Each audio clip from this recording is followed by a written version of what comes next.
يا مركز النور فيك الإخاء وفيك المحبة فيك النقاء.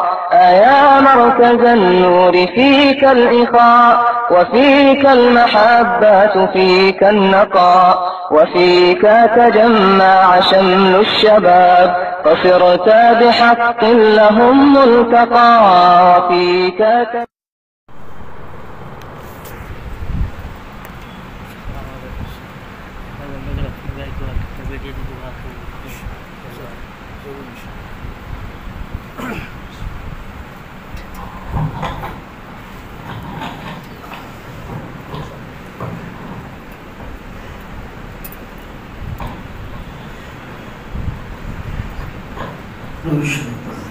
اللهم صل على سيدنا ومولانا محمد وعلى آل سيدنا ومولانا محمد وبارك وسلم. الحمد لله رب العالمين والصلاة والسلام على سيد الأنبياء والمرسلين وعلى آله وأصحابه وأزواجه وذرياته ومن تبعهم بإحسان إلى يوم الدين. أعوذ بالله من الشيطان الرجيم. بسم الله الرحمن الرحيم. قل هو القادر على أن يبعث عليكم عذابا من فوقكم أو من تحت أرجلكم أو يلبسكم شيعا بعضكم فوق بعض انظر كيف نصرف الآيات لعلهم يفقهون. صدق الله العظيم وصدق رسوله النبي الكريم ونحن على ذلك لمن الشاهدين والشاكرين والحمد لله رب العالمين. میرے محترم دینی بھائیوں، قرآن کریم کی ایک آیت آپ کے سامنے تلاوت کی، سورۃ الانعام کی آیت ہے۔ اس کے علاوہ دو آیتیں اور ہیں جو سورۃ الاعراف میں بیان کی گئی ہیں، جس میں اللہ نے اپنی قدرت کو بیان کیا ہے اور انسان کو اپنی قدرت یاد دلائی کہ جس اللہ کو میں اور آپ مانتے ہیں، پوجتے ہیں، عبادت کرتے ہیں، جو ہمارا سب کچھ ہے، لا الہ الا اللہ، نہیں ہے کوئی معبود سوائے اللہ کے، وہ اللہ کتنی بڑی قدرت والا ہے۔ اسی لیے کہتے ہیں کہ ہماری محفلوں میں اللہ کی قدرت کے چرچے ہونے چاہیے، اللہ کی طاقت کے مذاکرے ہونے چاہیے، تاکہ انسان کو اپنے اللہ کی طاقت کا اندازہ ہو، پھر وہ مایوس نہیں ہوگا، دنیا کی کسی طاقت سے وہ گھبرائے گا نہیں، اس کو معلوم ہے ان اللہ معنا، اللہ میرے ساتھ ہے۔ تو محفلوں میں اور مجلسوں میں اللہ کی طاقت اور قدرت کے تذکرے ضرور ہونے چاہیے کہ اللہ کون ہے جس کے ہم عبادت کرتے ہیں، اور اسی کی ذات کو تو صحیح پہچاننے کی ضرورت ہے۔ وہ اللہ انسان کو بہت زیادہ پیار کرتا ہے، جیسے کہ مثال کے طور پر ہم کہتے ہیں کہ 70 ماؤں سے زیادہ پیار کرنے والا۔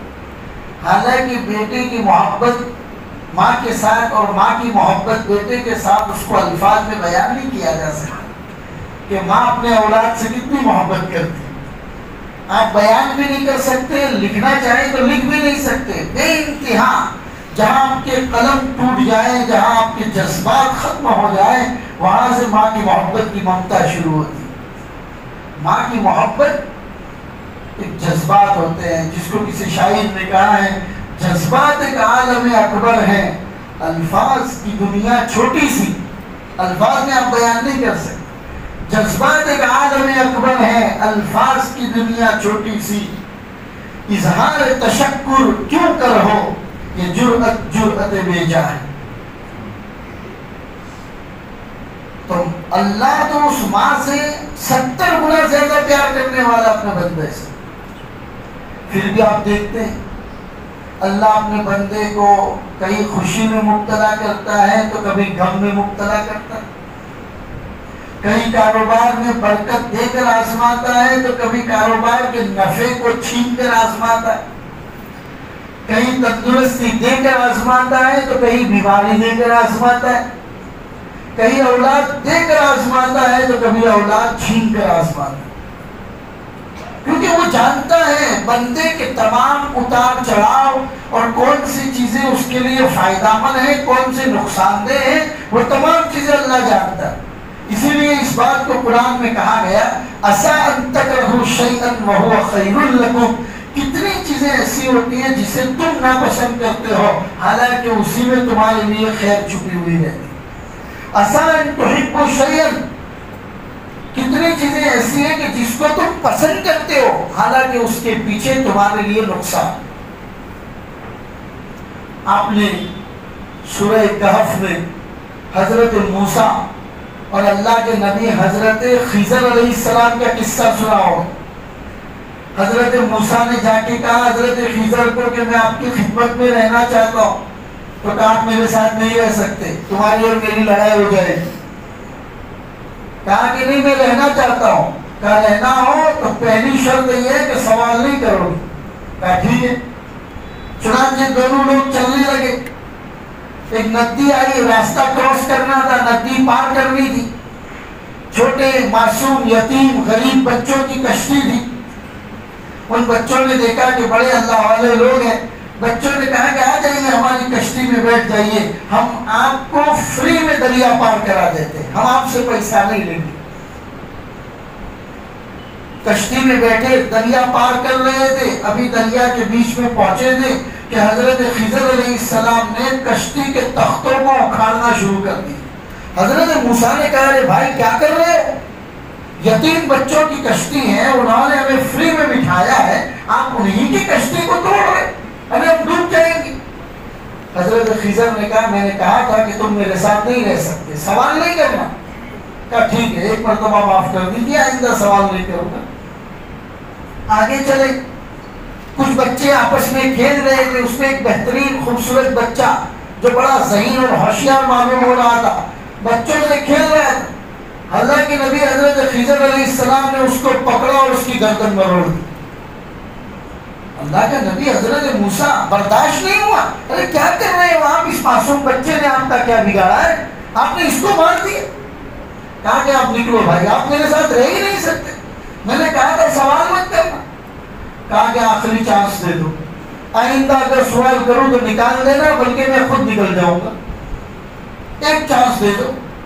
آگے چلے، ایک بستی میں سے گزر رہے تھے، مسافر تھے۔ پہلے زمانے میں مسافروں کو لوگ ڈھونڈتے تھے کھانا کھلانے کے لیے، لیکن یہ بستی والے اتنے کنجوس تھے کہ دو مسافروں کو دیکھا، اس کے باوجود کسی نے کھانے کا نہیں پوچھا۔ حضرت موسیٰ کو ویسے بھی اندر سے غصہ تھا، کیسے کنجوس لوگ مسافر کو کھانے کا بھی نہیں پوچھ رہے۔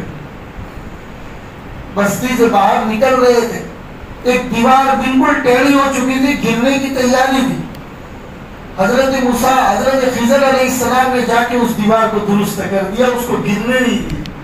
حضرت موسیٰ نے کہا کہ کیوں درست کیا؟ یہ کنجوس لوگ ہیں جنہوں نے ہم کو کھانا نہیں کھلایا، آپ نے ان کی دیوار کو ٹھیک کر دیا۔ حضرت خضر نے کہا کہ چلو اب نکل جاؤ ہمارے پاس تم نہیں رہ سکتے ہو۔ کہا مجھے رہنا بھی نہیں ہے تمہارے ساتھ۔ کہا جاتے جاتے تین چیزوں کا راز تو معلوم کرتے جاؤ کہ یہ تین کام میں نے کیوں کیے۔ وہ کشتی جو اچھی بھلی تھی، میں نے اس کے تختوں کو اکھاڑ کر اس کو بدنما عیب والی بنا دی، اس لیے کہ دریا کے اس پار ایک ظالم بادشاہ تھا جو لوگوں کی اچھی کشتیوں پر قبضہ کر لیتا تھا۔ اگر یہ کشتی بھی صحیح سلامت وہاں پر پہنچتی، وہ بادشاہ اس کشتی پر قبضہ کر لیتا، تو ان یتیم بچوں کی روزی روٹی کا یہی سہارا تھا، ان کا کیا ہوتا؟ تو میں نے جان بوجھ کر اس کشتی کو عیب نما بنا دی تاکہ وہ بادشاہ عیبدار دیکھ کر اس کو چھوڑ دے۔ میں نے اس لیے اس کشتی کو توڑا تھا۔ رہا اس بچے کا سوال کہ میں نے اس بچے کو کیوں مارا، اللہ نے علم لدنی کے ذریعے مجھے بتا دیا تھا کہ یہ بچہ بڑا ہو کے کافر ہونے والا تھا، اور اس کی محبت میں اس کے ماں باپ اور اس کا خاندان کے لوگ کافر ہو جاتے. اللہ نے کہا کہ اس کو ابھی سے ہی ختم کر دیا جائے کسی بہانے سے، تاکہ نہ رہے بانس نہ بجے بانسری، اور اس کی وجہ سے کسی اور کو کفر میں مبتلا نہ ہونا پڑے، اور اس لیے میں نے اس بچے کو مارا. تیسری چیز کہ وہ جو دیوار گرنا چاہ رہی تھی اور میں نے اس دیوار کو درست کر دیا، وجہ اس کی یہ تھی کہ اس دیوار کے نیچے کسی یتیم بچوں کا مال چھپا ہوا تھا، اور اس کا باپ مر گیا تھا. ان یتیم بچوں کا مال دیوار کے نیچے چھپا کر رکھا تھا. آپ کو معلوم ہوتا ہے پہلے زمانے میں آج کی طرح الماریاں اور کباٹ نہیں ہوا کرتے، لوگ اپنے گھروں میں کھڈا کھود کے چیزیں وہیں پر دفنا دیا کرتے تھے. میں نے وہ دیوار اس لیے درست کر دی، اگر وہ گر جاتی ان کا خزانہ باہر دکھ جاتا ہے تو رشتہ دار قبضہ کر لیتے اور بچوں کو کچھ نہیں ملتا. میں نے دیوار درست کر دی تاکہ ان بچوں کے بالغ ہونے تک ان کا مال دیوار کے نیچے محفوظ ہو جائے. اور فرمایا کہ سنو، یہ تینوں کام جو میں نے کیے ہیں اللہ ہی کے حکم سے کیے ہیں. اللہ نے مجھے جو علم دیا ہے وہ علم لدنی دیا ہے. جو چیزیں ہونے والی ہیں اس کو اللہ مجھے پہلے سے بتا دیتے، وہ علم آپ کے پاس نہیں. تو پتا چلا، یہ قصہ سنا کر آپ کو یہ بتانا چاہتا ہوں کہ اس کائنات میں ہونے والی بہت ساری چیزیں، یہ اتار چڑھاؤ، کبھی کبھی کاروبار میں برکت، کبھی نقصان، کبھی بچے کی گھر میں آنے کی خوشی تو کبھی اس بچے کے مر جانے کا غم، کبھی ماں باپ کے پیار اور محبت کے ملنے کی خوشی تو کبھی ماں باپ کے انتقال ہو جانے کا غم. یہ تمام چیزیں دنیا اور کائنات کا ایک نظام ہے جو اللہ نے بنا کر رکھا ہے. ہر چیز کا خیر اور برائی اللہ ہم سے بہتر جانتا ہے.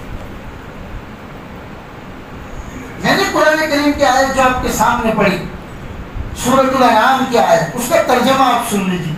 اللہ فرماتے ہیں قل هو القادر على ان يبعث عليكم عذابا من فوقكم او من تحت ارجلكم. کہہ دیجئے محمد کہ اللہ قادر ہے اس بات پر کہ تمہارے اوپر عذاب آسمان سے اتارے. اللہ قادر ہے اس بات پر کہ تمہارے اوپر عذاب تمہارے پیروں کے نیچے سے پیدا کر دے. اور اللہ قادر ہے اس بات پر کہ او یلبسکم شیعا، کہ تمہیں ایسی جماعتوں سے آپس میں بھڑا دے اور تمہیں ایک دوسرے کی سختی کو برداشت کرنا پڑے. اللہ ہر چیز پر قادر ہے. پھر آگے اللہ فرماتے ہیں انظر کیف نصرف الآیات لعلہم یفقہون، دیکھیے ہم کیسے ہماری نشانیوں کو کھول کھول کر بیان کرتے ہیں تاکہ سمجھنے والے سمجھ جائیں. ایک دوسری آیت آپ کو پڑھ کے سناتا ہوں جو اسی کے بعد 8ویں پارے کی سورۃ الاعراف کی آیت ہے. اللہ فرماتے ہیں وَلَوْ أَنَّ أَهْلَ الْقُرَىٰ آمَنُوا وَاتَّقَوْا لَفَتَحْنَا عَلَيْهِمْ بَرَكَاتٍ مِّنَ السَّمَاءِ وَالْأَرْضِ. کہ کیا یہ بستی والے لوگ اگر ایمان لے آتے اور تقوی اختیار کر لیتے تو ہم زمین اور آسمان کی برکتیں ان کے اوپر کھول دیتے. ہم قادر ہیں اس بات پر. اللہ فرماتے ہیں ہم قادر ہیں اس بات پر کہ یہ بستی کے لوگ ایمان لے آتے اور تقوی اختیار کر لیتے. لَفَتَحْنَا عَلَيْهِمْ بَرَكَاتٍ مِّنَ السَّمَاءِ وَالْأَرْضِ، تو زمین اور آسمان کی برکتیں ہم ان کے اوپر کھول دیتے. لیکن وَلَكِنْ كَذَّبُوا، لیکن انہوں نے جھٹلایا اللہ کو اور نبی کو جھٹلایا. فَأَخَذْنَاهُمْ بِمَا كَانُوا يَكْسِبُونَ، چنانچہ ان کے کرتوتوں کی بنیاد پر ہم نے ان کو ایسا پکڑ لیا کہ پھر کوئی چھڑانے والا نہیں ہے. ان بطش ربک لشدید، تمہارے رب کی پکڑ بڑی مضبوط ہے. وہ عام انسان کی طرح نہیں پکڑتا، وہ فائدے کے نقشوں میں بھی کبھی کبھی انسان کو پکڑ دیتا ہے. وہ عیش و آرام کے سامان کے بیچ میں بھی کبھی کبھی اللہ انسان کو پکڑ دیتا ہے. اور تیسری آیت میں آپ کو بتاؤں اللہ فرماتے ہیں افأمن اہل القری ان یأتیہم بأسنا بیاتا وہم نائمون، کیا یہ بستی والے لوگ مطمئن ہو گئے اس بات پر، بے خوف ہو گئے، ان کو ڈر نہیں لگا اس بات کا کہ رات کو بھی ان پر عذاب آ سکتا ہے جب وہ اپنے بستروں پر سوئے ہوئے ہو. اوامن اہل القری ان یأتیہم بأسنا ضحا وہم یلعبون، کیا یہ بستی والے لوگ بے خوف ہو گئے، مطمئن ہو گئے کہ دین ان کے اوپر عذاب آ سکتا ہے جب وہ کھیل کے میدانوں میں کھیل رہے. اللہ قادر ہے اس بات پر.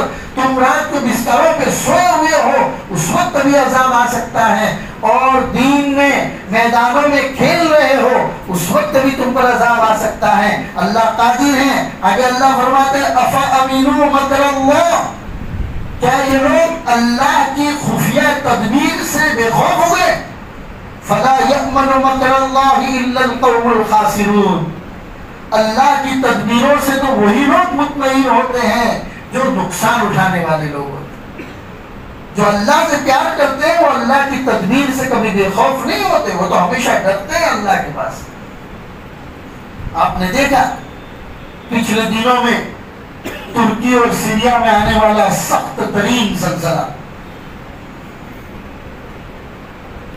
کیا رات کو سونے والے وہ لوگ انہوں نے کچھ اپنی پلاننگ اپنی تدبیر نہیں کی ہوگی کہ صبح اٹھ کے دکان کھولیں گے؟ کتنے لوگوں سے ڈیل کی ہوگی پیسوں کی لین دین کی, اور نہ معلوم اس کے علاوہ کون کون سے ارادے عزائم ان کے دل میں رکھ کر وہ لوگ رات کو سوئے ہوں گے. صبح اٹھے تو پتا چلا سب تہس نہس ہو چکا ہے. اللہ فرماتے ہیں اللہ رات کو بھی عذاب لانے پر قادر ہے اور دین کو بھی عذاب لانے پر قادر ہے. تم سوچ بھی نہیں سکتے. ایک سیکنڈ کے اندر, ایک منٹ سے بھی کم میں آنے والا 7.11 کا زلزلہ جو اتنا سخت ترین زلزلہ تھا کہ ایک منٹ کے اندر اندر بھائی بہن ماں باپ عزائم ارادے تکبر غرور انسان کی بادشاہت سرداری ایک منٹ کے اندر اللہ نے ختم کر دیا. پھر میں اور آپ سوچ سکتے ہیں کہ غرور کس بات کا؟ پیسوں کا غرور, بادشاہت کا غرور, حسن کا غرور, مال کا غرور, کس چیز کا غرور میرے بھائی؟ وہ اللہ پکڑ کرنے پر آتا ہے, منٹ تک کا موقع نہیں دیتا. قرآن کریم کی 17ویں پارے کی سورۃ الحج کی پہلی آیت پڑھیے, اس میں اللہ تبارک و تعالیٰ فرماتے ہیں, زلزلہ کا تذکرہ فرماتے ہیں کہ اگر تم نے کھانے کا لقمہ اٹھایا تمہارے منہ میں اگر وہ گیا ہے حلق تک نہیں پہنچے گا, اس سے پہلے اللہ تمہاری پوری کائنات کو تہس نہس کر دے. وہ قادر ہے اس بات پر. وہ سیکنڈ تک آدمی کے دماغ کو حرکت کرنے کا موقع نہیں دے. میجر اٹیک کو جانتے ہیں آپ؟ جس کو ہارٹ اٹیک آتا ہے اس میں کچھ لوگوں کو میجر اٹیک آتا ہے.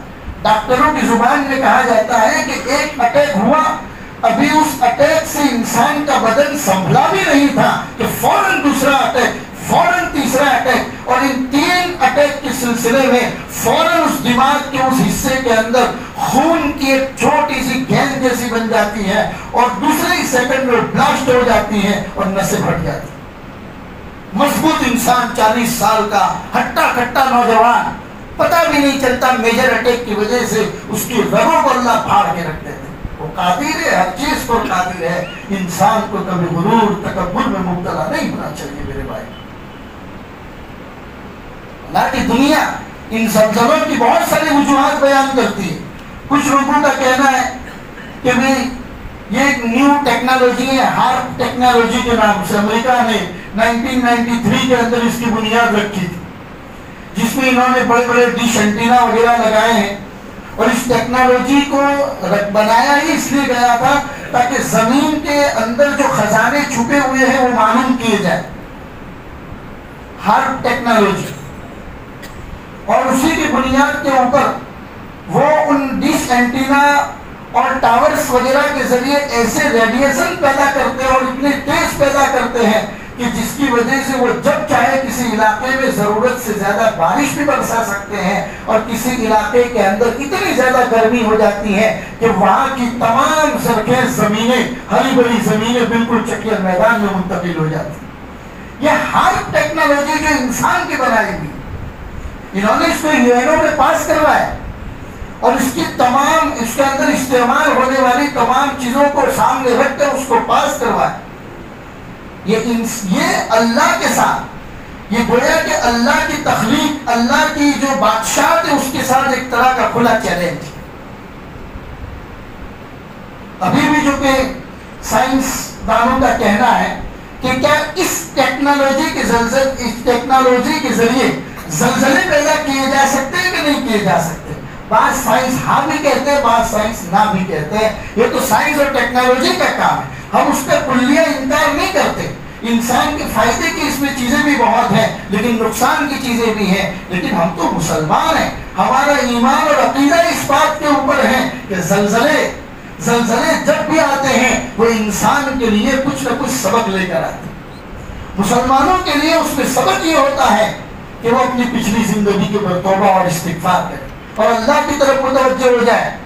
یہ مسلمانوں کے لیے اس میں ہوتا ہے، وہ اپنے گناہوں سے رک جائے، اپنی روٹین لائف کے اوپر نظر ڈالے کہ میں صبح سے لے کر شام تک کیا کیا کام کرتا ہوں، کیا میں اس میں اللہ کے ساتھ کوئی دشمنی تو نہیں کر رہا ہوں، اللہ کے خلاف میں اعلان جنگ تو نہیں کر رہا ہوں۔ اپنی روٹین لائف پر نظر ڈالے۔ کافروں کے لیے تو کیا ہے میرے بھائی، یہ دنیا ہی ان کے لیے سب کچھ ہے، مر کر ختم ہو گئے، یہی مانتے ہیں وہ لوگ۔ ہم تو مسلمان ہیں، ہمارا عقیدہ اس بات کے اوپر کی زندگی آخری زندگی نہیں ہے، یہ تو اللہ نے امتحان کے لیے مجھے اور آپ کو عطا فرمائی ہے۔ اصل زندگی تو آنکھوں کے بند ہونے کے بعد شروع ہونے والی ہے۔ قبر کے سلسلے کو ختم کر کے محشر کے میدان سے ایک نئی زندگی کا آغاز ہونے والا ہے، اور اس کے لیے تیاری کرنے کے لیے اللہ نے مجھے اور آپ کو اس کائنات میں، اس دنیا میں بھیجا ہے۔ اس لیے باب اشراط الساعہ، قیامت کی نشانیوں کا بیان، اس میں نبی پاک صلی اللہ علیہ وسلم نے جن چیزوں کو گنوایا، اذا اتخذ الفیء دولا والامانة مغنما والزکاة مغرما وتعلم لغیر الدین واتاع الرجل امرأته واقى امه وادنى صدیقه واقصى اباه، اور ساری چیزیں اللہ کے رسول صلی اللہ علیہ وسلم نے گنوائی۔ وزہرت القینات والمعازف وزہرت الاصوات في المساجد وشربت الخمور ولعن آخر هذه الأمة أولها فارتقبوا عند ذلك ريحا حمراء وزلزلة وقصفا وقذفا وآيات تتابع كنظام سلك قطع سلكه فتتابع۔ یہ لمبی روایت۔ جب زکوٰۃ کو لوگ ٹیکس سمجھنے لگے، امانت میں خیانت کرنے لگے، مسجدوں میں آواز بلند ہونے لگے، شراب کثرت کے ساتھ پی جائے، ناچنے گانے والیوں کی کثرت ہو جائے، اور اس امت کے بعد کے لوگ پہلے لوگوں پر لعن طعن کرنے لگے، قوم کا سب سے گھٹیا آدمی قوم کا سردار بن بیٹھے۔ کسی آدمی کی عزت اس لیے کی جائے کہ اگر عزت نہیں کروں گا تو وہ مجھے نقصان پہنچائے گا، اس کے نقصان سے بچنے کے لیے اس کی عزت کی جائے، اور آدمی اپنی بیوی کو قریب کرے، ماں کو دور کرے، بات کے لیے وقت نہ ہو اور دوستوں کے لیے وقت ہی وقت ہو۔ یہ تمام چیزیں جب تمہارے معاشرے میں ہونے لگے تو اللہ کے رسول نے فرمایا فَارْتَقِبُوا عِنْدَ ذَلِكَ رِيحًا حَمْرَاءَ، آسمان سے سرخ آندھیوں کے اترنے کا انتظار کرنا، وَزَلْزَلَةً، اور زلزلوں کے آنے کا انتظار کرنا، وَخَسْفًا، زمین میں دھس جانے کا انتظار کرنا، وَقَذْفًا، تمہارے چہروں کے بدل جانے کا انتظار کرنا، وَمَسْخًا، اور اتنا ہی نہیں، وَآيَاتٍ تَتَابَعَ، یہ تو چند چیزیں گنوائی ہیں، اس کے علاوہ تمہارے اوپر حالات اتنی کثرت سے آئیں گے کہ اگر ایک تسبیح کے دھاگے کو کاٹ دیا جائے تو اس کے دانے جتنے دھڑا دھڑ زمین پر گرتے ہیں اس سے کہیں زیادہ حالات تمہارے اوپر آئیں گے۔ اللہ کے رسول نے فرمایا۔ سوچو میرے بھائیوں کہ یہ تمام چیزیں ہمارے معاشرے میں ہو رہی ہے کہ نہیں ہو رہی؟ جو چیزیں اللہ کے رسول صلی اللہ علیہ وسلم نے 1450 سال پہلے ہمیں گنوائی، یہ ہمارے معاشرے میں ایک ایک چیز کثرت کے ساتھ پائی جا رہی۔ اللہ ہماری حفاظت فرمائے، توبہ اور استغفار کرنے کی تو حفاظت فرمائے۔ حضرت ابوبکر صدیق رضی اللہ تعالیٰ عنہ کے زمانے میں قحط سالی ہو گئی مدینہ المنورہ میں، کھانے پینے کے لوگ محتاج ہو گئے۔ آج اگر کسی چیز کی امپورٹ اینڈ ایکسپورٹ کے اندر کوئی کمی آ جاتی ہے، ہمارا مزاج کیا ہو جاتا ہے؟ دکان میں فوراً اسٹاک کر دو، دکان میں اسٹاک کرو تاکہ حالات آئے تو زیادہ دام لے کر بیچیں گے۔ محمد رسول اللہ کی تعلیمات کیا تھی؟ سیدنا ابوبکر صدیق رضی اللہ عنہ کے زمانے میں جب قحط سالی ہوئی، مدینہ کے سب سے بڑے ملینر اگر کوئی تھے تو وہ حضرت عثمان غنی رضی اللہ تعالیٰ عنہ تھے۔ تاجر بزنس مین لوگوں کو انتظار تھا کہ حضرت عثمان کا مال آئے گا تو ہم کثیر دام میں خریدیں گے اور زیادہ سے زیادہ بھاؤ میں بیچیں گے۔ چنانچہ لوگ فجر کی نماز پڑھ کے نکلے تو دیکھا کہ 1000 اونٹ ملک